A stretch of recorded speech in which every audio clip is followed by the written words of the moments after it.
قوة إلا بالله العلي العظيم حسبنا الله ونعم الوكيل نعم المولى ونعم النصير بسم الله الرحمن الرحيم الحمد لله الذي هدانا لهذا وما كنا لنهتدي لولا أن هدانا الله لقد جاءت رسل ربنا بالحق والصلاة والسلام على رسول الثقلين محبوب رب المغربين والمشرقين جد الحسن والحسين أبي القاسم محمد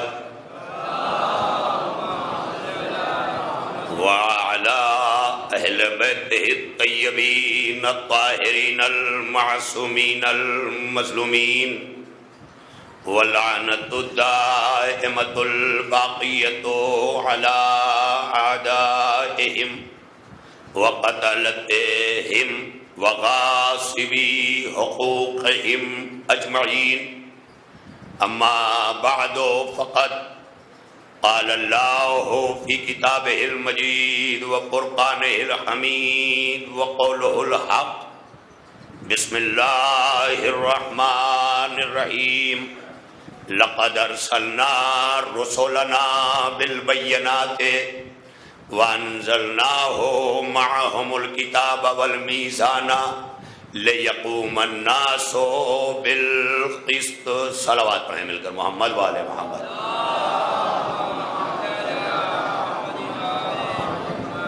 بزرگان ملت ماتمداران شہیدان کربلا عزاداران سید الشہداء محرم الحرام سن 1443 ہجری کے 44 ہجری کے ماشاءاللہ یہی جرات تو بتاتی ہے کہ ہم عزادار ہیں اور جو عزادار ہوتا ہے وہ بیدار ہوتا ہے 1444 ہجری کے شب چہارم میں چوتھی شب محرم الحرام میں ہمارا یہ 5واں مرحلہ فکر ہے جلال پور سے مرکزی امام بارگاہ المعروف بڑا امام باڑہ جہاں سے ہم سب کے ذریعے کربلا والوں کو خراج پیش کرنے کا ایک عظیم اہتمام ہوا ہے اور تھوڑا سا آپ متوجہ ہو جائیں یہ کیفیت میں کچھ لگ رہے ہیں ایسا ہے کہ کوئی ماحول تو ایسا نہیں ہے بھیا ہے نا تو آرام سے بالکل تھوڑا اور آپ آگے آ جائیے آپ کے آگے جگہ بھی خالی ہے آپ آ جائیے جی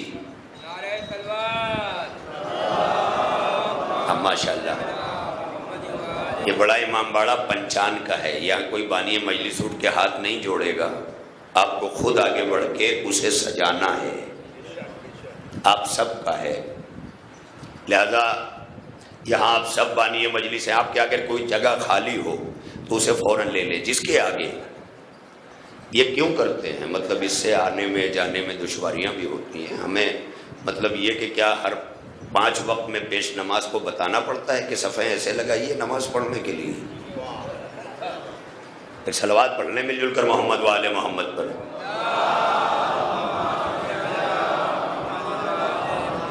نہیں یہ صلوات اب نہیں کیونکہ میں نے اب تک ایسی کئی صلواتیں سنی ہیں ایک آل محمد کی عظمت کو پیش نظر رکھ کے بلند ترین صلوات پڑھیں محمد والے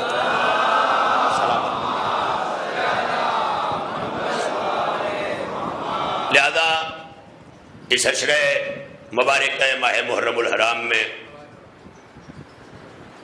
خدمت عالی میں قرآن مجید کے سورت مبارک حدید کی 25ویں آیت کو سرنامہ سخن قرار دیا ہے، اور کے تحت ہمارا موضوع سخن ہے دین اسلام اور مذہب اہل بیت۔ ادیان بہت سارے ہیں دنیا میں، ہر ایک کو اللہ نے حق بھی دیا ہے۔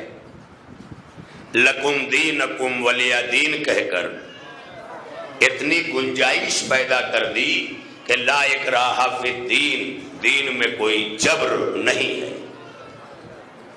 تو دین جبر کا مذہب ہی نہیں ہے۔ اگر دین جبر کا مذہب ہوتا تو انبیاء اسلحے لے کے مبعوث ہوتے، دلیلیں لے کے نہ آتے۔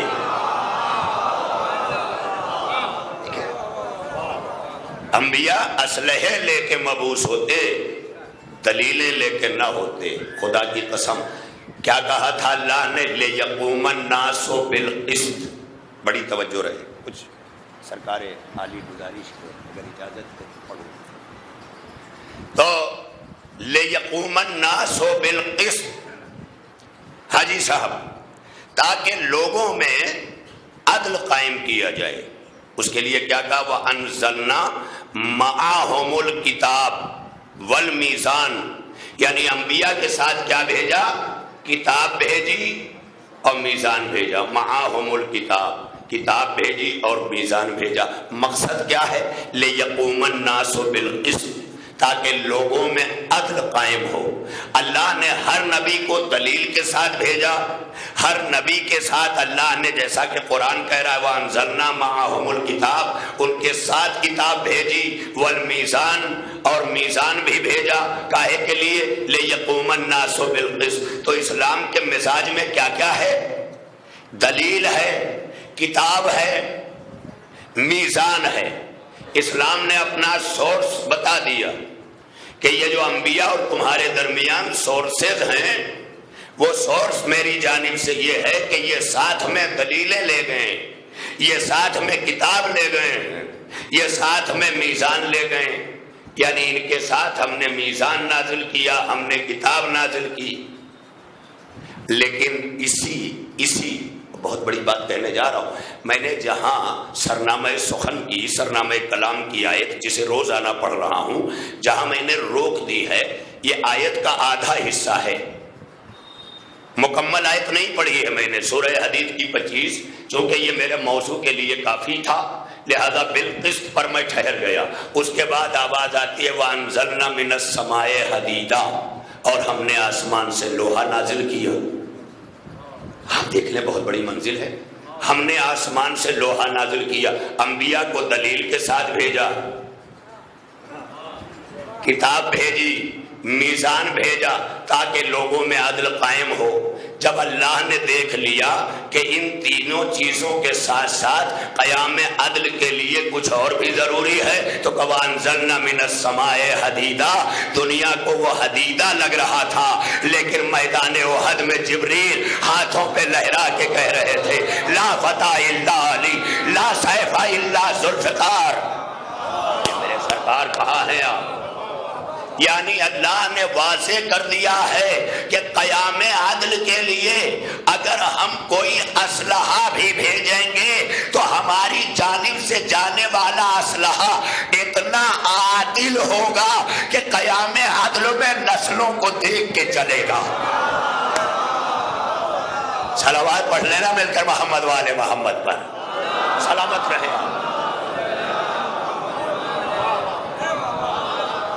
آپ دیکھ لیں، اللہ نے، انبیاء نے کہیں اسلحے نہیں بنائے، انبیاء کے زمانے میں کہیں اسلحہ فیکٹری نہیں تھی، انبیاء کے زمانے میں کہیں بم نہیں بنائے جا رہے تھے۔ بڑی توجہ رہے، یہ سارے روزانہ کے سوشل میڈیا پہ ابھرنے والی چیزیں آپ کے پیش نظر ہے، میں نے سمجھا 2 جملوں میں آپ سمجھ جائیں گے۔ میری گزارشات نوجوانوں سے ہے جنہوں نے وطن چھوڑ کے بھی تہذیبیں دیکھی ہیں، اس لیے بہت ضروری ہوتا ہے وطن کی محبت اپنی جگہ، وطن کو وقار دینا اپنی جگہ۔ جب وقار دینے کی بات آتی ہے نا تو یوسف کو بھی یعقوب سے جدا ہو کے رہنا پڑتا ہے۔ بہت بڑی منزلیں ہیں۔ محبت وطن یہ نہیں ہے کہ وطن سے چپکا رہا جائے، اسی تہذیب کا دل دادا رہا جائے، بس جو میں چاہوں وہ ہوتا جائے، یہ نہیں ہے۔ اقوام عالم کی تہذیبیں دیکھو، تب سمجھ میں آئے گا تم کس تہذیب کے حامل ہو۔ دنیا میں عورتوں میں بھی جلوس نکالتی ہیں، 1 گھنٹے کا جلوس، 2 گھنٹے کا جلوس، لیکن 4 گھنٹے کی نیوز چلتی ہے۔ کیوں؟ کیونکہ جب وہ چلتے ہیں تو ان کے چلنے کا انداز دنیا دیکھنا چاہتی ہے۔ یہ منزل ہے۔ ہم کربلا کو کس طرح لے کے چل رہے ہیں؟ کیا عزاداری کاندھے پہ تعزیہ اٹھا کے بڑی درگاہ پہنچا دینے کا نام ہے؟ نہیں، کاندھے پہ تعزیہ رکھ کر انبیاء کی طرح حسین سے عہد کرنے کا نام ہے۔ یہ کاندھے پہ تعزیہ نہیں ہے، آخری سانس تک تیرا مقصد ہے جو پہنچاتے رہیں گے۔ یہ تعزیہ نہیں ہے کاندھے پہ، یہ علامت کے طور پر، جیسے اللہ کا گھر کعبہ جو ہے نا، یہ علامت کے طور پہ رکھا گیا ہے، ورنہ اسے گھر کی کوئی ضرورت نہیں ہے، تو کچھ علامتیں ہوتی ہیں۔ تو عزیزان محترم، یہ تعزیہ علامت ہے کربلا کی، یہ ذریعہ علامت ہے کربلا کی، یہ علم علامت ہے کربلا کی۔ تو کربلا سے عہد کا مطلب کیا ہے؟ اب ہی نہیں، کوئی نبی، کوئی ولی، کوئی وسیع، کوئی خاصان خدا، کوئی شہید راہ خدا جسے خدا کی طرف سے شہادت توثیق حاصل ہے، ایسا نہیں گزرا کہ جو کربلا سے نہ گزرا ہو۔ جہاں تذکرے ہوئے ہیں، بلند لوگوں کے تذکرے ہوئے ہیں، عظیم لوگوں کے تذکرے ہوئے ہیں۔ دیکھ لے تاریخ میں، یہ کربلا سے گزرے، آدم گزرے، نوح گزرے، کوئی نبی ایسا نہیں ہے جو نہیں گزرا۔ اس کا مطلب یہ جگہ انبیاء کی گزرگاہ تھی، جسے زوار حسین کا مسکن بنا دیا گیا۔ مولا سلامت رکھے آپ کو، مسکن بنا دیا گیا۔ خدا کی قسم، انبیاء کی گزرگاہیں تھیں۔ حسین نے بنی اسد سے معاہدہ کر کے کہا 3 دن مہمان رکھنا میرے زائر کو، تاکہ دنیا کی سمجھ میں آ جائے جو کربلا سے گزر جائے اسے گروہ انبیاء کہتے ہیں، جو کربلا میں ٹھہر جائے وہ حسین کا عزادار ہوتا۔ یہ ہے منظر۔ اور باب کرم، اللہ نے آسمان سے، اسی آیت میں سورۃ حدید کی آیت نمبر 25، ہم نے آسمان سے لوہا نازل کیا۔ لوہا، اس کا تذکرہ کر کے بھی واضح کر دیا۔ ذوالفقار آئی ہے، تلوار اور ہے، ذوالفقار اور ہے، کیونکہ تلوار نیچے کے لوہے کو اٹھا کے پیٹ پاٹ کے بنی ہے۔ ہاں یہی، لیکن تلوار نازل ہوئی ہے، اور نزول بتاتا ہے کہ جو نازل ہوگا بالقسط وہ عدل کو قائم کرنے کے لیے نازل ہوگا۔ تو اسلام میں ذوالفقار جو بنائی گئی ہے، یہ طاقت کی نشانی کے طور پہ نہیں ہے، عدل کی نشانی کے طور پہ ہے۔ علی کی تلوار کو، ذوالفقار کو کبھی علی کی شجاعت کی علامت کے طور پر نہ دیکھنا۔ یہ جو جانتے نہیں ہیں، جنہیں معرفت علی نہیں ہے، وہ ذوالفقار کو شجاعت کی علامت کے طور پہ دیکھتے ہیں، اس لیے شجاعت کی علامت بنا بھی دیتے ہیں جگہ جگہ، جس سے دوسرے نہ جانے کیا کیا غلط مفہوم نکال لیتے ہیں۔ علی کی ذوالفقار آسمان سے انبیاء کے ساتھ نازل ہونے والی کتاب، نازل ہونے والا میزان، اس کے ساتھ ساتھ ذوالفقار کا آنا اس بات کی دلیل ہے کہ ذوالفقار علی کی شجاعت کی دلیل نہیں ہے، ذوالفقار علی کی عدالت کی دلیل ہے۔ میرے سرکار ذوالفقار علی کے عدالت کی دلیل ہے، عدل جو چلتی تو ہے عصائے موسیٰ کی طرح، طولانی ہوتی ہے مگر چلتے چلتے بھی نسل دیکھ لیتی ہے۔ اما جس ہاتھ میں ہے، جب وہ نسل دیکھ لیتی ہے تو جن آنکھوں میں ذوالفقار ہے ان آنکھوں کا عالم کیا ہوگا؟ نہیں سرکار، بات نہیں پہنچ سکی۔ ذوالفقار علی کی آنکھوں میں ہے، ذوالفقار اپنی آنکھ سے دیکھ رہی ہے، تو علی کی آنکھوں کا عالم کیا ہوگا؟ کہ تم کیا جانو علی کی آنکھوں کا عالم اور اس کی عظمت کیا ہے، اتنی بلند ہے کہ مصطفیٰ رہ گئے، خدا نے اپنی کہہ دیا۔ میں کیا کروں، ہے نا؟ علی کو عین الرسول تو نہیں کہا جاتا؟ رسول اللہ کی آنکھ جب نفس کی منزل آتی ہے تو خدا کا بھی ہے، علی کا بھی ہے، نبی کا بھی نفس ہے، علی نفس سے خدا بھی ہے، نفس رسول بھی ہے۔ نفس خدا ہجرت گواہی دے رہی ہے، نفس رسول ہے مباہلہ ثبوت دے رہا ہے۔ تو مقام نفس میں علی نفس اللہ بھی ہے، نفس الرسول بھی ہے، بڑی توجہ رہے۔ لیکن عین اللہ صرف اللہ کی آنکھ، ید اللہ صرف اللہ کا ہاتھ۔ اب میرے جیسے چھوٹے موٹے ذاکر جنہوں نے عربی کی صنف و نحو نہیں پڑھی، صرف نہیں پڑھی، نحو نہیں پڑھی، گرامر نہیں پڑھی، یہ ساری چیزیں نہیں پڑھی، جب وہ ترجمہ کرتے ہیں کہتے ہیں علی اللہ کی آنکھ ہے، ایک طرف کہتا ہے اللہ آنکھ نہیں رکھتا، پھر کہتے ہیں علی اللہ کی آنکھ ہے۔ علی اللہ کی آنکھ نہیں ہے، جیسے اگر کہا جائے هو البصیر، وہ بصیر ہے، تو کہتا تو وہ ہے کہ میں دیکھتا ہوں، لیکن دیکھتا علی ہے۔ کیا میرے سرکار بڑی منزل ہے، کیونکہ دعویٰ اس کا دلیل اہل بیت، دعویٰ اس کا ہے دلیل انبیاء ہیں، دعویٰ اس کا ہے دلیل انبیاء کی کتابیں ہیں۔ تو دلیل کے طور پر جو چیزیں پیش کی جا رہی، جیسے وجہ اللہ، تو لوگ کہہ دیتے ہیں اللہ کا چہرہ۔ اب چہرے سے کیا بات بنے گی؟ چہرہ دیکھتے رہو، زیارت کرتے رہو؟ نہیں، چہرہ آپ جب معنوی اعتبار سے ابھریں گے نا تو آپ کتاب کا بھی چہرہ دیکھتے ہیں، کتاب کا چہرہ، کپڑے کا چہرہ، عمارت کا چہرہ۔ یہ چہرہ کسے کہتے ہیں؟ کہ جن علامتوں کو دیکھ کر اس کی حقیقت کا اندازہ ہو جائے اسے چہرہ کہتے ہیں۔ اب سمجھ میں آیا کہ علی وجہ اللہ اللہ کا چہرہ بن کے نہیں ہے، اللہ کے وجود کی دلیل بن کے ہے۔ لہذا توحید چاہتے ہو تو علی کو دیکھ لو، یہ وجہ اللہ ہے۔ بہرحال اس کا وقت نہیں ہے میرے پاس، ہم اس پر غور کرنے کی ضرورت ہے، اس لیے کہ پیشہ ورانہ طور پر ممبر پر آنے والے ان کی تو خواہش ہی ہوتی ہے کہ وہ بیچ دو جو بک جائے، اور ظاہر ہے کہ بے وقوف وہی گراہک بنتا ہے جو جاہل ہوتا ہے۔ اسی لیے اسلام کہہ رہا ہے پڑھ لکھ کر کے اوپر آؤ، یعنی خالی ممبر ہی اوپر نہیں ہے، فرش عزا بھی اوپر ہے، اور اتنا اوپر ہے کہ تخت سلیمانی نیچے ہے، فرش عزا اوپر ہے۔ آپ دیکھ لیں تو کم از کم اس بلندی پہ عزاداروں کا ذہن ہونا چاہیے، تعزیہ داروں کا نہ ہو سمجھ میں آتا ہے۔ وہ باہر سے بھی زیارت کرنے کو محرم سمجھتے ہیں، وہ میاں چومنے کو بھی محرم سمجھتے ہیں، یہ الگ بات ہے۔ عقیدتوں کو عقیدہ نہیں بنایا جاتا، تابوت چومنا تمہاری عقیدت ہے، بہت بڑی منزل ہے، لیکن تابوت اپنی جگہ پہ عقیدہ ہے، دونوں منزلیں ہیں نا۔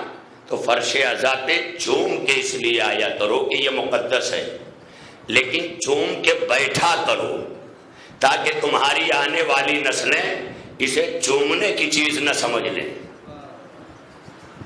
اسے بیٹھنے کی جگہ سمجھیں، اور بیٹھنے سے پہلے چوم کر کے یہ بتاؤ کہ یہ اتنا مقدس ہے کہ چومنے کے قابل ہے، مگر اس نے ہمیں اتنا مرتبہ دیا ہے کہ اپنے دامن میں جگہ دے دی ہے۔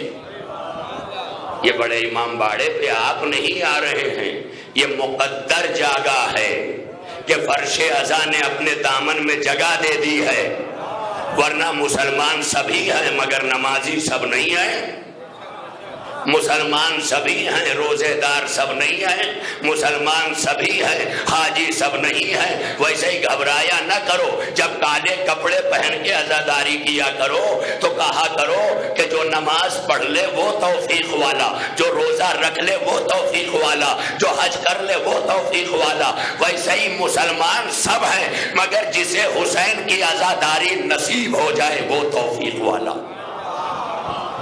یہ توفیق ہے کہ اس عزاداری کے ذریعے مقصد کربلا جو تحفظ دین کی آماج گاہ ہے، جو حفاظت اسلام کی صبح قیامت تک علامت ہے، اس کربلا نے اسلام کو محفوظ کیا۔ اس لیے بنا میں کربلا پورے اسلام کا تذکرہ، میری طرف دیکھتے رہیں للہ، بنا میں ایک، کیونکہ میں کوئی لفظی نہیں کرتا، اگر ایک لفظ میں کام چلتا ہے تو دوسرا نہیں بولتا، اسی لیے میں چاہتا ہوں کہ باتیں مسلسل رہیں، آنا جانا تو لگا رہے گا۔ یہ کون سی بزم ہے جہاں نہیں ہے؟ ہاں بھائی، ایک ہی جگہ لوگ شرماتے ہیں، وہ نماز جماعت ہے، کھڑے ہو گئے تو اب نہیں جائیں گے۔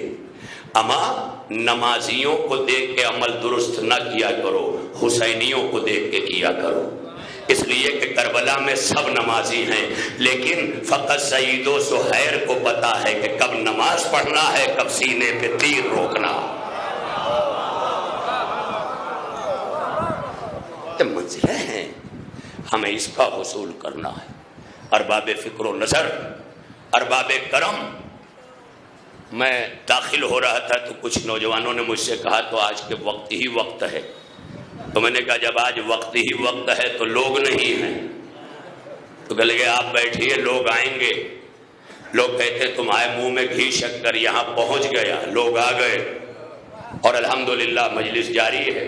اس لیے کہ جلوس تو تہذیبوں کے اظہار کا نام ہے، مجلس عقیدے کے اظہار کا نام ہے۔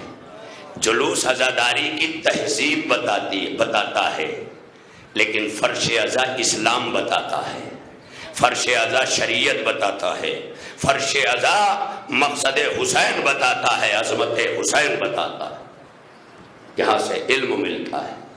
اسے بچھایا تھا بی بی زینب نے اپنے بھیا کی عزاداری کے لیے۔ اب تمہیں سوچنا ہوگا کہ زینب کا عمل اوپر ہوگا یا ہماری رسمیں اوپر ہوں گی۔ مجھے کوئی چیز نافذ نہیں کرنا ہے، کوئی نیا پن لے کے نہیں آیا ہوں، کوئی قانون بدلنا نہیں چاہتا ہوں۔ کچھ لوگ تو بیچارے ایمان بدل جائے، اصول بدل جائے، بات نہ بدلے، ہے نا؟ تلیا مسان کی کھوپڑی سونگ کے پیدا ہونے والے، نئی بات پہنچی۔ رجب بھائی خیریت تو ہے نا؟ سلامت رہیں۔ تو ارباب کرم یہ نہیں سدھرنے والے۔ اسی لیے میں نے کہا جب کوئی کھیتی بگڑ جائے اس منزل پہ پہنچ کے جہاں سنبھالی نہ جائے تو یا تو اسے وقت سے پہلے کاٹ دو یا دوسرے موسم کا انتظار کرو۔ میں نے دیکھا کاٹنے کی ہمت تو ہے نہیں، مگر انتظار کی اتنی ہمت ہے کہ 1300 برس سے کر رہے ہیں۔ بڑی توجہ رہے، اس لیے کہ کچھ لوگ آج ہر کام امام زمانہ سے کروانا چاہتے ہیں، جو ان کا ہے وہ بھی وہی کریں گے، ہے نا؟ جب امام آئیں گے تو ہو جائے گا، امام آئیں گے تو ہو جائے گا، اور امام کہہ رہے ہیں تم تو ہونے جیسے ہو جاؤ۔ ہاں، اگر چاہتے ہو کہ میں آؤں تو ہونے جیسے ہو جاؤ۔ تو کوئی کہیں کا ہو، یہاں کا ہو، وہاں کا ہو، وہاں کا ہو، وہاں کا ہو، غلط ہے۔ صحیح جگہ پہ بھی لوگ بیٹھ کے غلط ہو سکتے ہیں۔ دھرتی علامت نہیں ہے کہ اس پہ کھڑے ہو کے آپ کا ارادہ پاک ہو جائے گا۔ اگر کربلا کی دھرتی میں وہ اثر ہوتا تو ہرملہ نہ ہوتا۔ اس کا مطلب یہ ہے کہ زمین وہی ہوگی، نظریہ بتائے گا کہ کربلائی ہے کہ ہرملائی ہے۔ زمین نہیں بدلتی ہے، نظریہ بتاتا ہے کہ یہ کربلائی ہے کہ ہرملائی ہے، کدھر کھڑا ہے، کس جگہ کھڑا ہے، کس مقام پہ کھڑا ہے۔ یہاں کھڑا رہنا مراد قدموں پہ نہیں ہے، قیام مراد ہے۔ پڑھتے ہو نا کبھی قیام حسین، جنہیں لفظ قیام ہی نہ معلوم ہو، کبھی نماز میں قیام نہ کیا ہو، اور کیا ہو تو کبھی سوچا نہ ہو کہ کیوں قیام ہے، اب پڑھا ہو تو کبھی سوچا نہ ہو کہ کیوں نماز ہے۔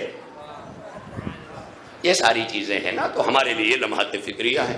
تو گفتگو کر رہا تھا میں کہ اللہ نے کرۂ ارض پر اپنے ہر مقام پر جہاں تفاسیر اس کی وضاحت کرتی ہیں، پردے اٹھاتی ہیں قرآنی حقائق سے، کہا گیا کرۂ ارض پر جہاں کہیں مانوتا، ہیومنٹی، مانو، انسان جہاں کہیں رہا، کوئی جگہ اگر ایک فرد اکیلا رہا تو نبی بھیجا ہے، کوئی جگہ ایسی نہیں چھوڑی کہ جہاں انسان ہو اور نبی نہ آیا ہو۔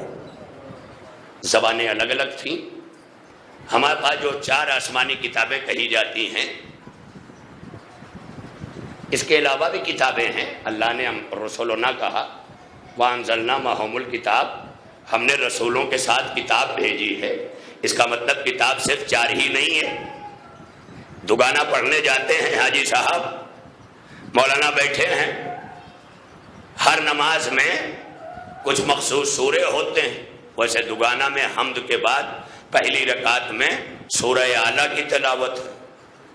سورہ اعلیٰ کس پہ ختم ہوتا ہے؟ صحف ابراہیم و موسیٰ۔ جب ہم 4 آسمانی کتابیں لکھتے ہیں تو اس میں توریت، انجیل، زبور، قرآن، اس میں کہیں ابراہیم نہیں ہے۔ اس کا مطلب ابراہیم اپنی کتاب کے ساتھ الگ ہیں، یہ 4 کتابیں اور ہیں۔ تو کتابیں بہت ساری آئی ہیں، اور یہ انبیاء کی جو تعداد ہے یہ متفق بین الفریقین مجمع قدیر کی طرح ہے کہ 2 لاکھ بھی لکھی جاتی ہے، 35,000 بھی لوگوں نے لکھا ہے، اور 2 لاکھ بھی لکھا ہے۔ لیکن جب اس کی اوسطاً تعداد لکھی گئی تو 1,25,000۔ اسی طرح انبیاء 1,24,000۔ لیکن ضروری نہیں ہے کہ یہی تعداد ہے، اس سے زیادہ بھی، اس سے کم بھی، کیونکہ اس پر ایمان رکھنے کی بات نہیں کہی گئی کہ 1,24,000 انبیاء کو گنتی کے ساتھ ایمان لاؤ، نہیں۔ اسی لیے اصول دین جب پڑھایا گیا تو خالی کہا گیا نبوت، تیسرے نبوت، کہیں کہا گیا نبوت 1,24,000 نہیں۔ اس کا مطلب کم ہو تب بھی نبوت پہ ایمان، زیادہ ہو تب بھی نبوت پہ ایمان۔ اور اللہ نے اپنا قانون بناتے ہوئے ایک لاک کر کے مہر لگا دی، اور کیا کہا؟ سورہ بقرہ ابتدائی آیات الف لام میم شروع کیجئے وہاں سے، والذین یؤمنون بما انزل الیک، اور میرے مصطفیٰ ایمان والے، تقوی والے وہ ہیں کہ جو ایمان لاتے ہیں ان تمام چیزوں پر جو آپ پہ نازل کیا گیا۔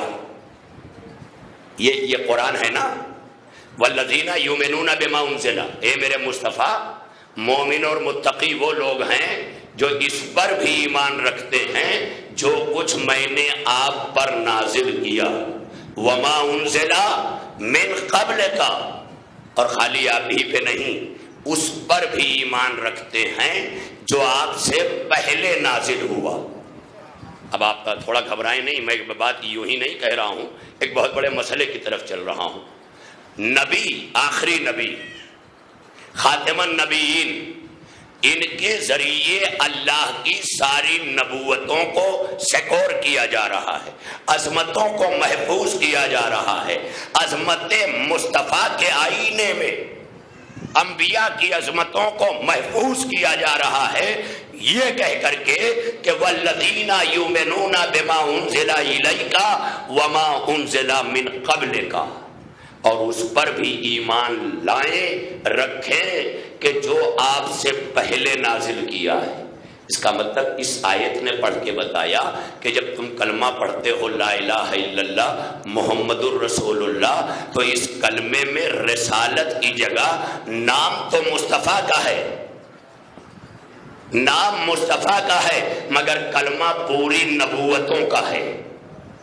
نئی بات پہنچی بھئی، اس آیت نے یہی تو سمجھایا نا، بما انزل الیک وما انزل من قبلک۔ گھبرا گئے، کچھ لوگ کہتے ہیں موضوع پہ بات نہیں کرتے، اور جب میں موضوع پہ آتا ہوں تو ایک گھبراہٹ الگ۔ یہ ضروری ہے نا بتانا کہ بھائی اسلام میں انبیاء ما سبق، بھائی اسلام کیوں ہے؟ یہودی موسیٰ پہ رکے، عیسائیوں کے دشمن ہو گئے، جناب مریم تک پہ سوال اٹھا ڈالا، عیسیٰ کو نہیں مانا، ہے نا توجہ، عیسیٰ کو نہیں مانا، عیسائیوں نے محمد مصطفیٰ کو نہیں مانا، یہ پورا سلسلہ چل رہا ہے۔ لیکن یہ ہمارا اسلام ہے جس کا اللہ چیلنج کر رہا ہے کہ وہ یہودیوں کا دین ہے جو موسیٰ کو مانے اور عیسیٰ کو نہ مانے، وہ عیسائیوں کا دین ہے جو عیسیٰ کو مانے محمد مصطفیٰ کو نہ مانے، یہ خدا کا دین ہے کہ جب محمد کو منواتا ہے تو آدم کو بھی منواتا ہے، نوح کو بھی منواتا ہے، ابراہیم کو بھی منواتا ہے، موسیٰ کو بھی منواتا ہے، عیسیٰ کو بھی منواتا ہے۔ یعنی اور ادیان میں انبیاء کی عظمتیں محفوظ نہیں ہیں، لیکن دین اسلام میں انبیاء کی عظمتیں محفوظ ہیں۔ اب اگر حسین نے کربلا میں دین بچایا ہے تو خالی دین نہیں بچایا ہے، انبیاء کی عظمتیں بچائی ہیں۔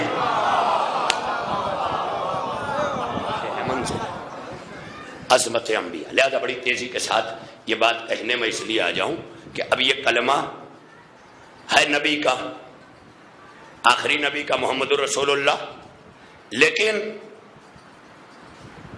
ساری نبوتیں اس سے وابستہ ہیں۔ اب کلمہ ہے رسول کا، قرآن نے اس کا بھی فیصلہ کیا۔ حشر کے میدان میں مصطفیٰ سے کہا کیف اذا جئنا من کل امت بشہید وجئنا بک علی ہؤلاء شہیدا، اے مصطفیٰ میرے وہ دن کیسا ہوگا جب حشر کے میدان میں ساری امتیں ہوں گی اور ہر امت پر اس امت کا نبی گواہ بلایا جائے گا،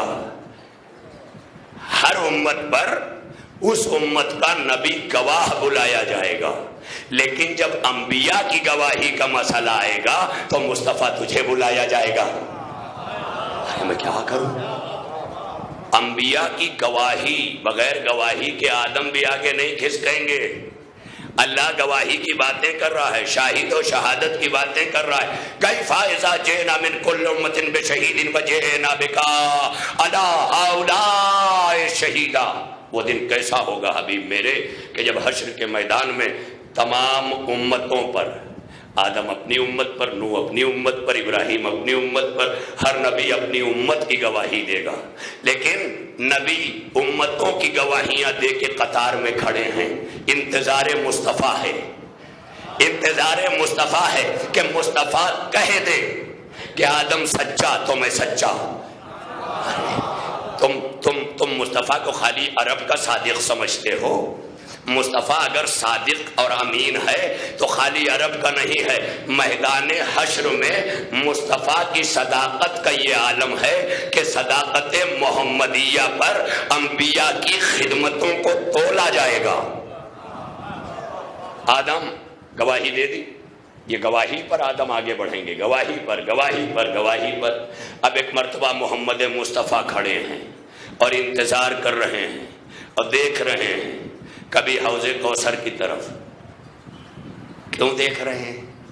کہا میں تو شروع سے دیکھ رہا ہوں، آیا تھا پیدا ہو کر 30 سال تک دیکھتا رہا، وہ آ جائے تو بولوں، وہ آ جائے تو بولوں۔ 30 سال سے چپ ہوں، جب 10 برس کے علی آ گئے، 40 برس کی عمر ہو گئی، تب مصطفیٰ نے کہا کون ہے جو آج میری رسالت کی گواہی دے گا؟ تو اب کیا کہا علی نے؟ اشہد ان محمد الرسول اللہ، میں گواہی دیتا ہوں۔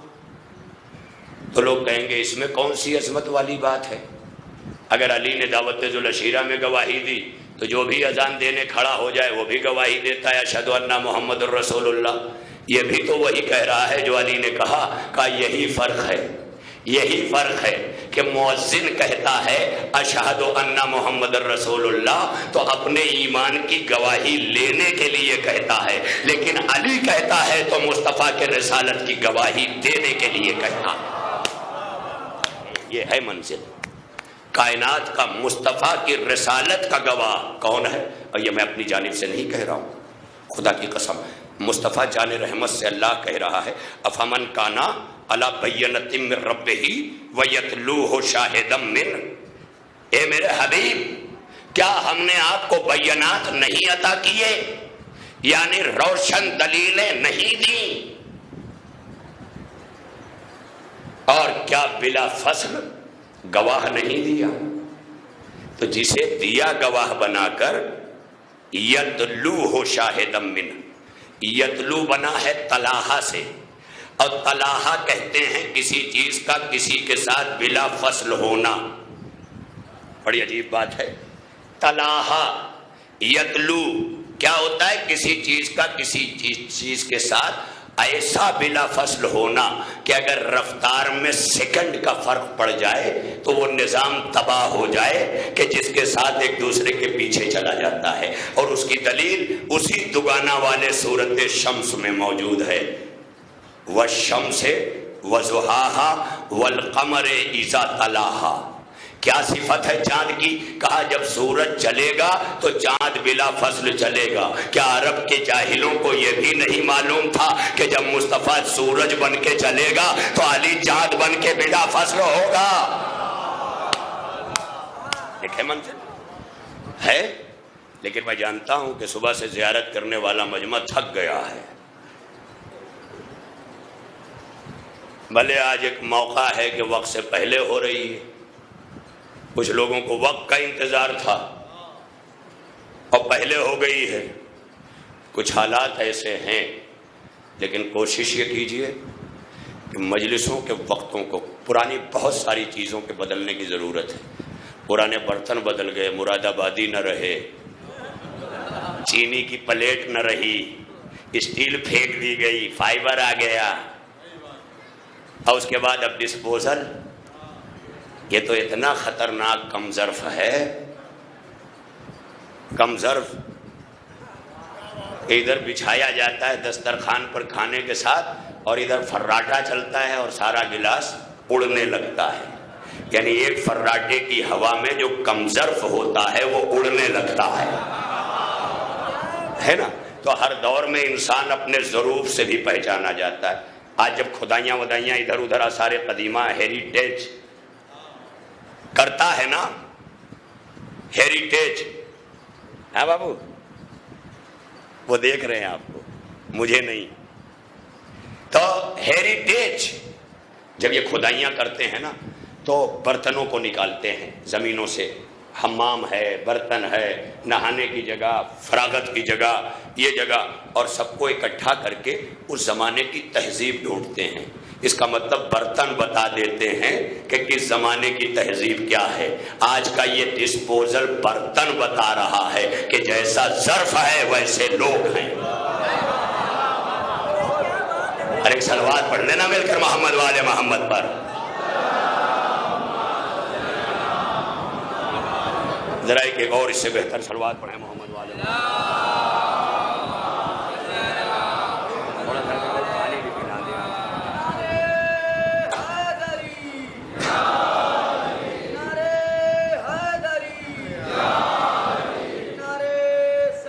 جیتے رہیے.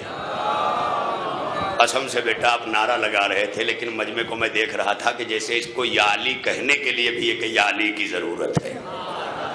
نعرہ حیدری. سلامت رہے، ایسے لگایا کرے نا. کوئی نعرہ حیدری اتنا مشکل ہے کہ ایک مشکل کے لیے پھر مشکل کشا کا ایک نعرہ لگائیں. یہ ہے کہ اور صلوات پڑھ دیں مل جل کر محمد والے محمد.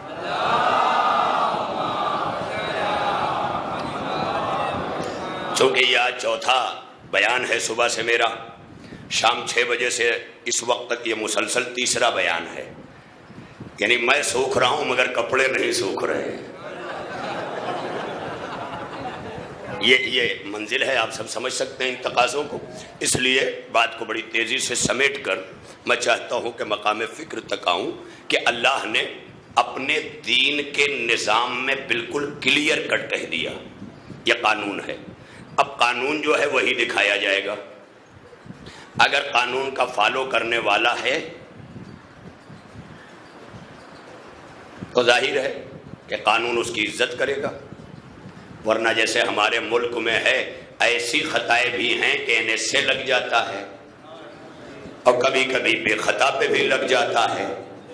جہاں بے خطا پہ لگ جائے وہی ظلم ہے. اسلام ظلم کے خلاف ہے، تعزیر کے خلاف نہیں آئے. میں کیا کہہ رہا ہوں، یہ آج کا سب سے بڑا جملہ ہے جو پوری میڈیا کے لیے دنیا کے میں نے دیا ہے کہ اسلام ظلم کے خلاف ہے، تعزیر کے خلاف نہیں ہے، سزا کے خلاف نہیں ہے۔ یہ اسلام تو تم سے بھی کہتا ہے بچہ 7 برس کا ہو جائے اور نماز سے غافل رہے تو سزا بھی دے سکتے ہو، مگر وہ سزا شفیق باپ کی سزا ہو، ظالم کی سزا نہ ہو۔ شفیق باپ کی سزا ہو، ظالم کی سزا نہ ہو۔ سزا دے سکتے ہو، کیوں دے سکتے ہو بھائی؟ ارے بیٹا ہمارا اسلام حکم چلائے گا۔ تو کہا تمہاری حقیقت کیا تھی؟ جس نے تمہیں بیٹا دیا ہے اسی نے اسلام دیا ہے۔ بیٹا بہت پیارا ہے، اسلام پیارا نہیں ہے۔ بیٹا اتنا پیارا ہے کہ نماز بھلے نہ پڑھے، ریڈینٹ میں پڑھے۔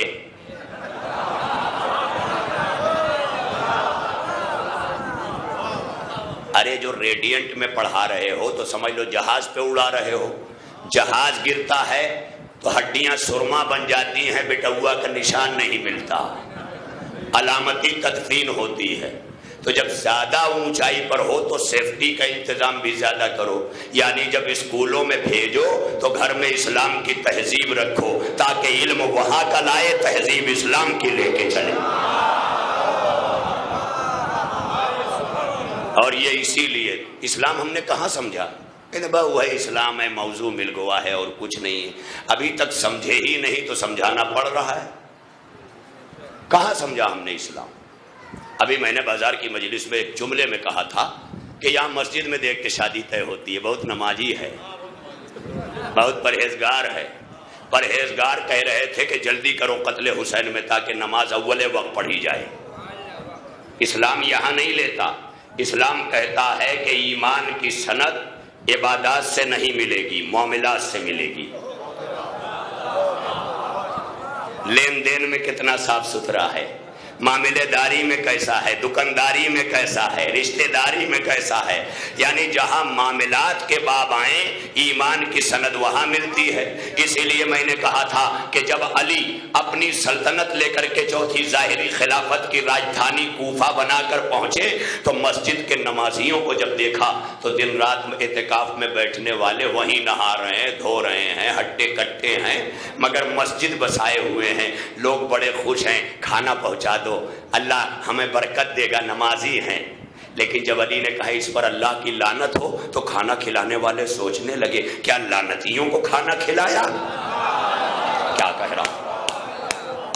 ان پر اللہ کی لعنت ہوگا، کیوں؟ کہا ان پر رزق واجب ہے، اس سے بچنے کے لیے میری عبادت کا سہارا لیا ہے۔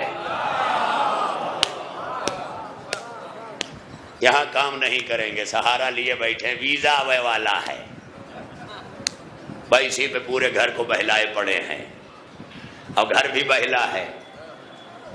نہیں، جب تک رہو جہاں رہو رزق حلال کی تلاش کرو، اس لیے کہ جب رزق حلال کرو گے نا، پہلے کہا جاتا تھا لوگوں سے بازار میں پھل لگا لو، اب کا یہی خاطر رہ گئے ہوں، کتنی بڑی منزل، لیکن کبھی پلٹ کر اسلام کی طرف نہیں دیکھا کہ اگر بازار میں بیٹھ کر کھجور بھی بیچو گے تو علی سلام کرنے پہنچے گا۔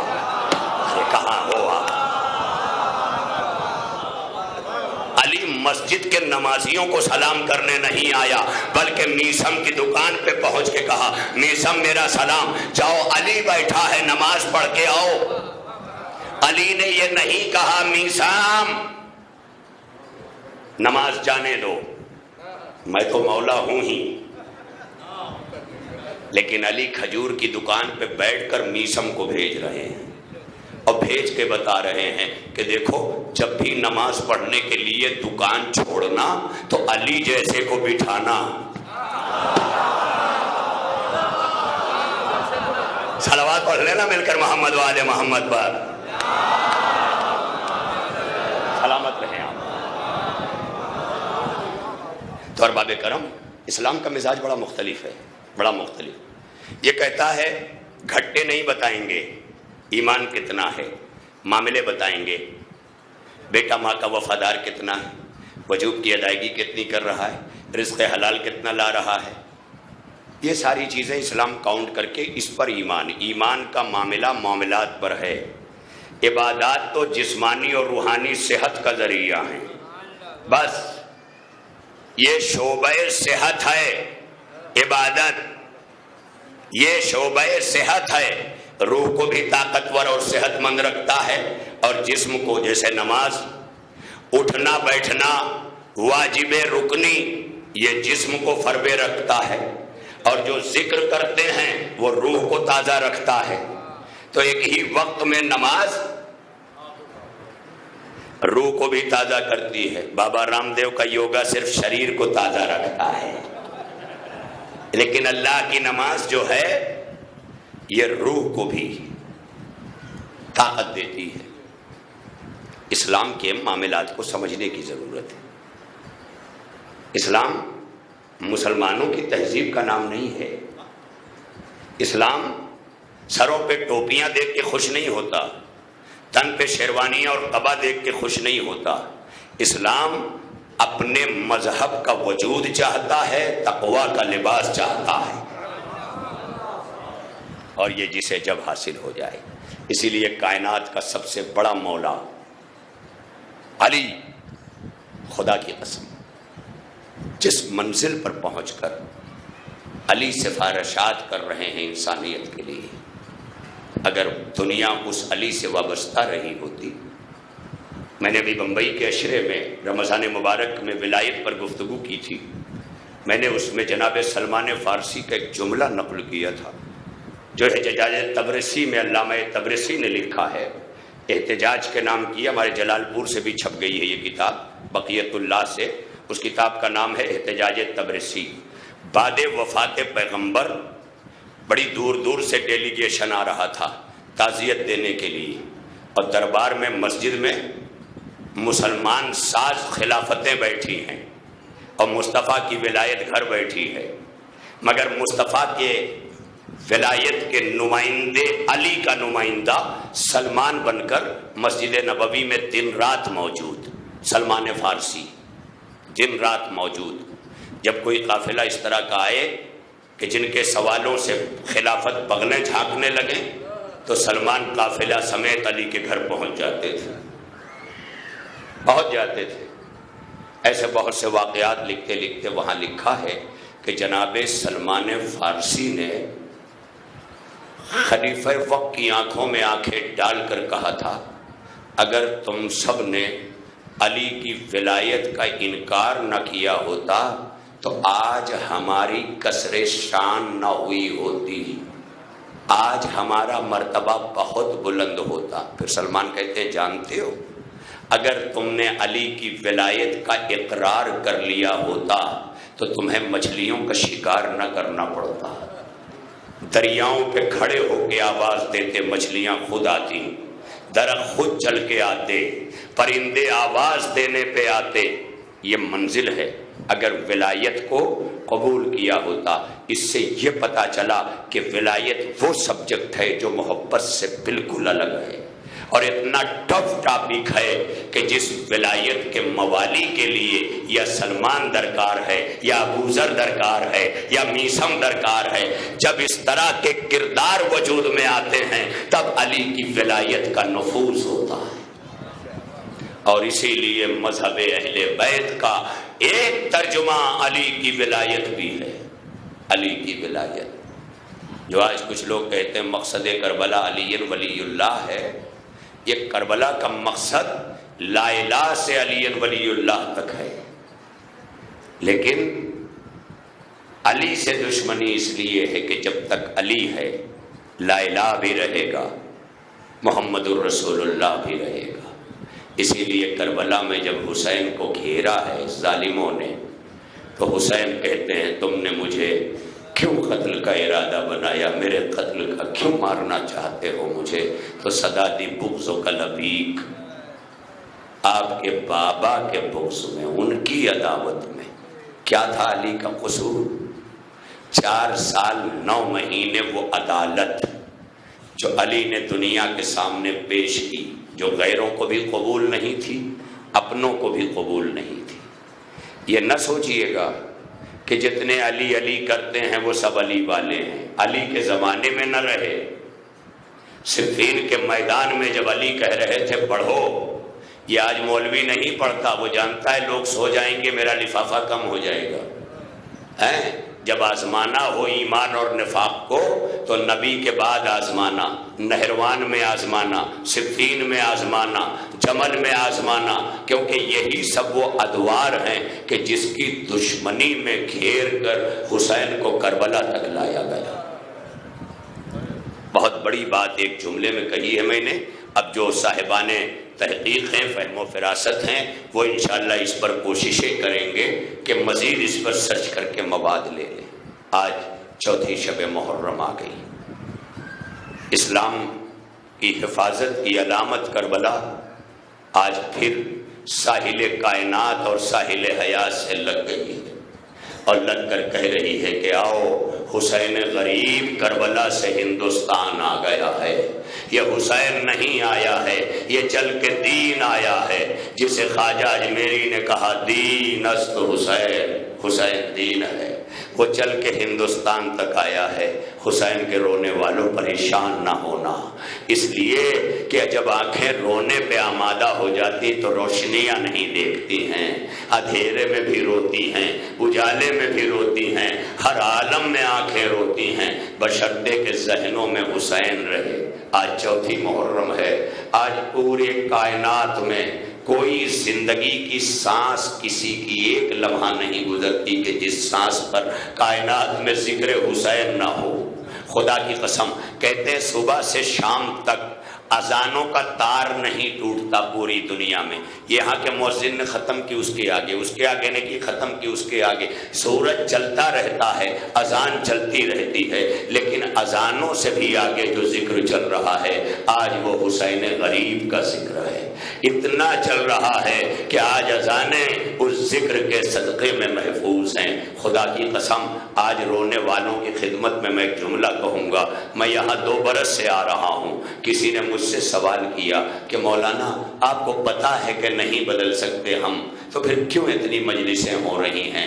میں نے ایک ہی جملہ کہا تھا کہ یہ نہ سوچو کہ اگر نہیں بدلے تو مجلسیں رائے گاہ چلی گئیں، یہ سوچو کہ اگر یہ مجلسیں نہ ہوتی تو آج ہم کہاں ہوتے۔ کم از کم ان مجلسوں نے بچا کے رکھا ہے ہمیں۔ اگر ہم نہیں بدلے ہیں تو کم از کم وہاں نہیں جانے دیا کہ ہم کسی فاسق و فاجر کی بیعت کر رہے ہیں، وہاں نہیں جانے دیا، بلکہ حق کو حق کہنے کا جذبہ دیا، اسی کربلا نے دیا۔ یہیں پر تو مائیں اپنے بچوں کو سن کر آج بھیج دیتی ہیں۔ کون ماں ہے جو 2 برس تک، 2.5 3 برس تک اپنے نونہالوں کو، کڑیل جوانوں کو اپنے جگر سے دور رکھے، لیکن جب سنتی ہے انہیں مجلسوں میں کہ لیلا اپنے کڑیل جوان کو لے کے آتی ہے اور کہتی ہے اے میرے علی اکبر یہ ماں دودھ نہ بخشے گی، تو ماؤں کے اندر وہ جذبہ پیدا ہو جاتا ہے، ایک مقصد ذہن میں ہوتا ہے کہ چاہے غربت دور ہو جائے، اسرت دور ہو جائے، تاکہ کیونکہ مال بھی بہت بڑی ضرورت ہے، جبھی تو اسلام بار بار مال اور کام کی سفارش کر رہا ہے، جبھی تو خدیجہ سے مال لے رہا ہے اسلام، جبھی تو اقیموا الصلاۃ کے ساتھ واتوا الزکوٰۃ کا بار بار آرڈر دے رہا ہے اسلام، کہ اسلام فقیری پسند نہیں کرتا ہے، اسلام چاہتا ہے کہ ہر مسلمان اتنا کرے کہ اگر وہ نماز پڑھے تو زکوٰۃ دینے کی صلاحیت رکھ کے پڑھے، زکوٰۃ لینے والا مسلمان نہ بنے، کیونکہ لینے والے کی کوئی تھا نہیں ہوتی۔ ارباب اغا کربلا تک آ گیا فاطمہ کا لال، آج چوتھی محرم تک آ گئے، آج خیام میں بیویاں ہیں، آج ہی سے بیویاں اپنے بچوں کو حسین کی طرف متوجہ کر رہی ہیں، جیسے جیسے کوئی زانوں پر لٹا کے سر کو رکھے ہوئے جذبہ شہادت بھر رہی ہے۔ جگہ جگہ اسی اسنا میں اچانک کبھی شمر کا لشکر آ رہا ہے، کبھی حسین ابن نمیر سپہ سالار بن کے آ رہا ہے، لشکروں کی ٹکڑیاں جمع ہو رہی ہیں، اور علی کی بیٹی زینب کا دل بیٹھا جا رہا ہے۔ جب سنتی ہے شمر آیا ہے تو بابا کو کے قول کی تصدیق ہوتی ہے کہ شمر میرے بھیا کا قاتل ہوگا۔ یہ سوچ سوچ کے زینب ایک مرتبہ تڑپ کے کہتی ہیں بھیا کیا آپ کا کوئی نہیں ہے کہ جسے آپ بھی بلا لیں، کتنی بڑی حجت ہے اس جملے میں. حسین نے 2 خط لکھے، ایک حبیب کو لکھا، ایک مسیب کو لکھا، اور لکھ کر بتایا کہ شاید آس پاس تک سوائے ان 2 کے کوئی ایسا نہیں ہے جسے حسین بلائے، کیونکہ یہ بلانا مقصد ہے، بہت بڑا مرتبہ ہے. اپنے اصحاب سے شبیر نے عاشور کی شب چھوڑ کر مجھ کو چلے جاؤ یہ فرمایا ہے. اے حبیب ابن مظاہر، یہ تمہارا ہے شرف، تم کو خط بھیج کے شبیر نے بلوایا ہے. یہ بہت بڑا منصب تھا. حبیب ابن مظاہر کو امام حسین نے خط لکھا، قاصد خط لے کے چلا. حبیب کوفے میں، کوفے کے حالات کرفیو زدہ ہیں، ہر آنے جانے والے پر چپے چپے پر فورسز لگی ہوئی ہیں، تلاشیاں ہو رہی ہیں، پانوں تک کو چیک کیا جا رہا ہے، پگڑیوں کو کھول کھول کر چیک کیا جا رہا ہے. اس عالم میں حسین کا قاصد چڑھتا ہوا باطل کی پدلیوں کو دروازہ حبیب پر پہنچا. دستک دی، اندر سے آواز آئی، من انتا کا انا مرید الحسین، میں حسین ابن علی کا قاصد ہوں. ارے عالم غربت میں حبیب نے جانا تھا کہ حسین مدینہ چھوڑ چکا ہے. ارے جب عالم غربت کے حسین کو حبیب نے قاصد سنا تو فوراً حبیب، تاریخ کہتی ہے دسترخوان پر تھے، کھڑے ہو گئے. آگے کی تاریخیں مختلف طور پر علماء پڑھتے ہیں. میں گریز کرتے ہوئے آگے بڑھ جانا چاہتا ہوں کہ حبیب ابن مظاہر نے اپنے بچوں کے سامنے، اپنی زوجہ کے سامنے اپنی خواہش کا اظہار کیا اور غلام سے کہا کہ تم یہ میرا گھوڑا لے جا کے فلاں مقام پر فلاں سرحد پہ میرا انتظار کرنا، میں آمادہ ہو کے پہنچ رہا ہوں. حبیب کا غلام گھوڑا لیے ہوئے پہنچا اس مقام پر. تاریخ حبیب ابن مظاہر اسدی میں نے پڑھا ہے کہ جب حبیب اپنے غلام کے قریب پہنچے تو رونے کی زار و قطار آواز آ رہی تھی. حبیب نے ادھر ادھر دیکھا، لیکن جب قریب گئے تو کیا دیکھا کہ گھوڑا رو رہا ہے اور غلام اس کے پیشانی کو سہلا سہلا کے کہہ رہا ہے کہ اگر میرے آقا کو آنے میں دیر ہو گئی تو تجھ پہ سوار ہو کر غریب فاطمہ کی نصرت کو میں چلوں گا. ہاں ارباب ازا، چوتھی شب محرم ہے، فاطمہ کو خراج دینا ہے، زینب کو آنسو دینے ہیں، لیلا کو دلاسے دینے ہیں. ہاں ارباب ازا، لہذا آج کی شب تاریخ کہتی ہے کہ حبیب نے غلام سے رخصت لی، گھوڑے پہ سوار ہوئے اور نصرت حسین میں حبیب کی رفتار کا یہ عالم ہے کہ گھوڑے کا سینہ زمین پہ مس ہوتا جا رہا ہے. یہ رفتار ہے. اور چلے تاریخ کہتی ہے کہ جب خیام حسینی کے قریب حبیب پہنچے ہیں تو گرد نمودار ہوئی ہے. حسین کہتے ہیں عباس اٹھو میرا حبیب آ رہا ہے، علی اکبر اٹھو میرا حبیب آ رہا ہے. دیکھیں نا کہ غریب فاطمہ غربت میں آنے والوں کا استقبال کیسے کر رہا ہے. عباس استقبال کر رہے ہیں، علی اکبر استقبال کر رہے ہیں، کوئی بڑھ کے لگام تھام رہا ہے، کوئی رکاب کو سہارا دے رہا ہے.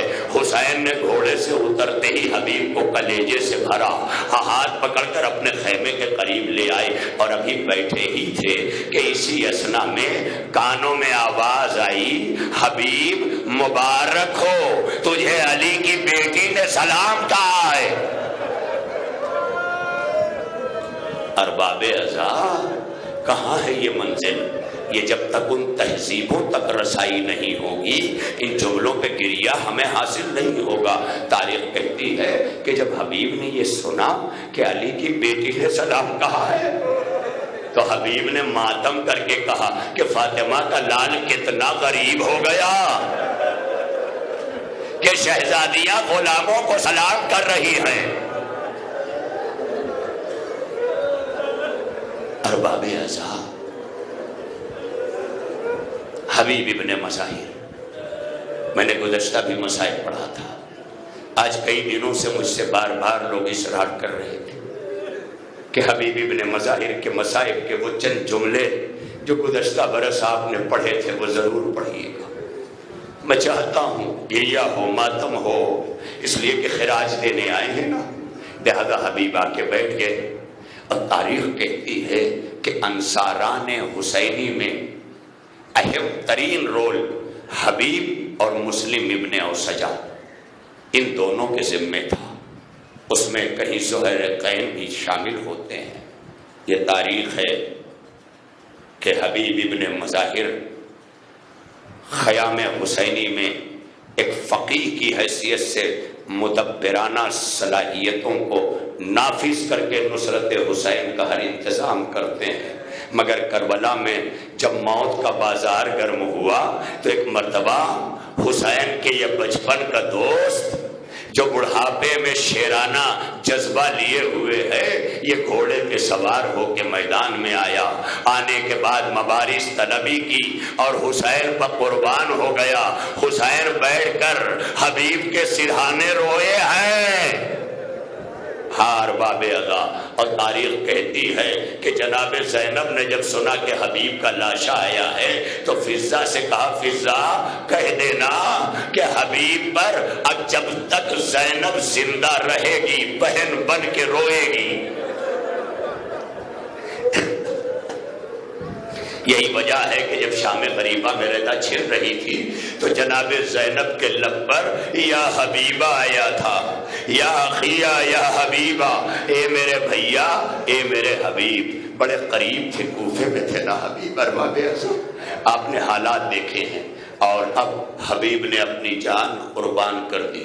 ابھی میں نے اس سال روایت میں پڑھا کہ جب کربلا میں شام ہو گئی اور کوفے میں صدا گونجی، الا قتل الحسین بے کربلا، الا ذبح الحسین بے کربلا، تو حبیب کی زوجہ نے اپنے غلام کو بلایا اور ایک صندوق سے کفن نکالا اور نکال کر غلام کے ہاتھ میں دیا، کہا اس کو لے کے چلے جاؤ، فاطمہ کا لال تو مدینے کا شہزادہ ہے، کوئی نہ کوئی تو دفنا ہی دے گا، لیکن میرے حبیب کا کوئی نہیں ہے، لے جا کے میرے حبیب کو دفنا دینا۔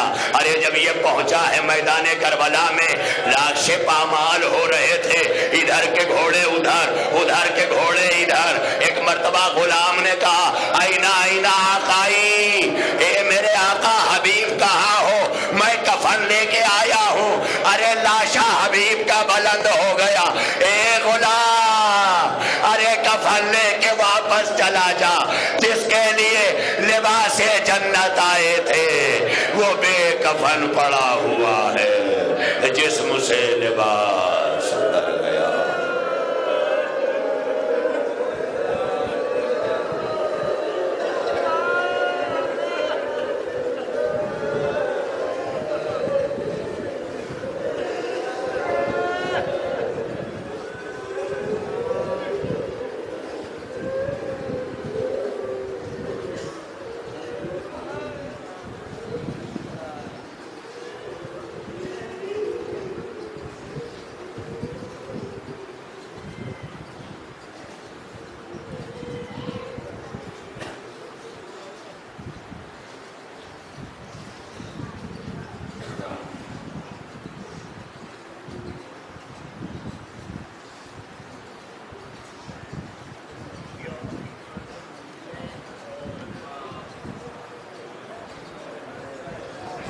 حضرات کل کی مجلس اپنے روزانہ کے وقت پر ٹھیک 9:45 بجے شروع ہوگی۔ یہ مجلس کا وقت صرف آج کے لیے تبدیل ہوا تھا، کل سے روزانہ مجلس 9:45 بجے اپنے وقت پر ہوگی۔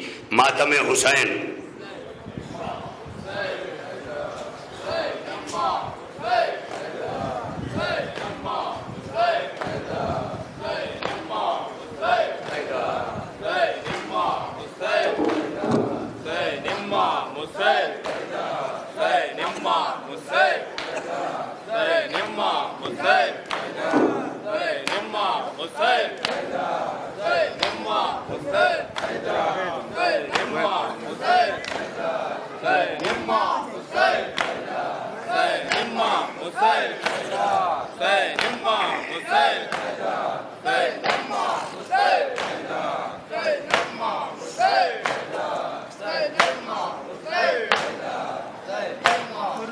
روٹی کر ماں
جاؤں تمہیں دلبر کہاں،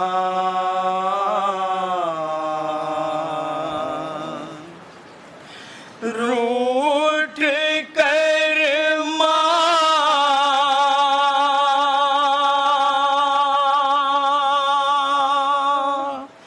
سے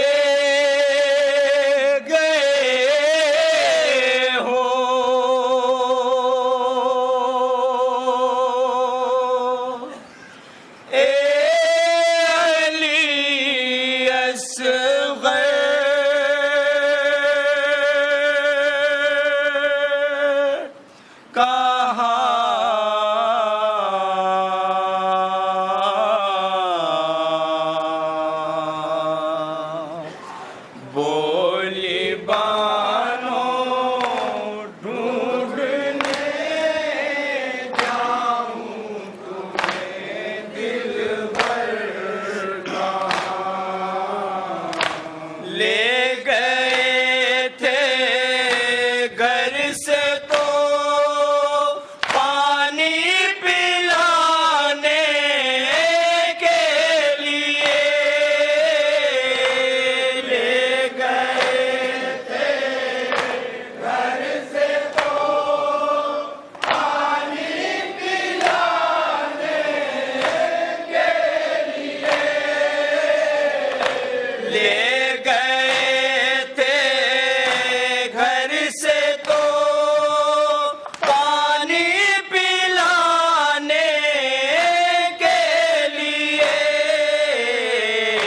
اس اندھیرے بن میں چھوڑ آئے تمہیں سرور کہاں،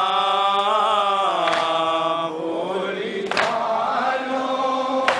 بطور خاص سماعت فرمائیں گے حضرات جہاں جہاں رہتے ہیں۔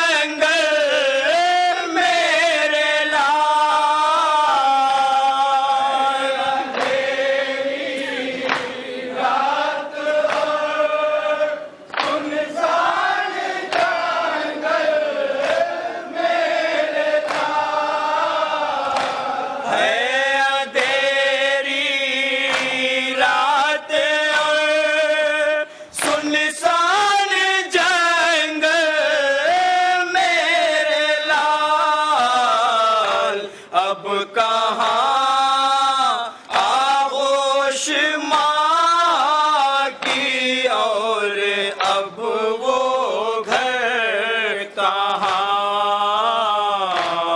بولی بانو ڈھونڈنے جاؤں تمہیں دلبر کہاں، کیا کہوں صغیرہ جو پوچھے گود خالی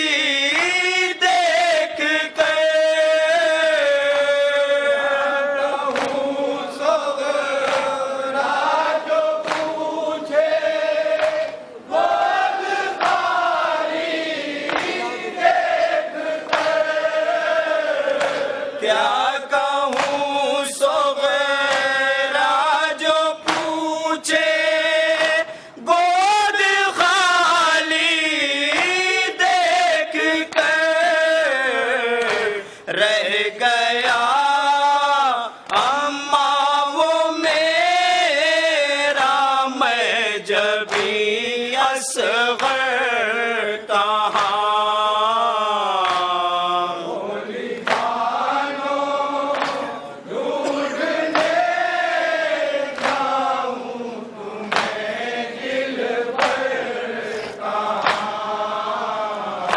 رات کی تنہائی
خدا جانے ہمیں لے جائے یہ لشکر کہاں.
یا حسین.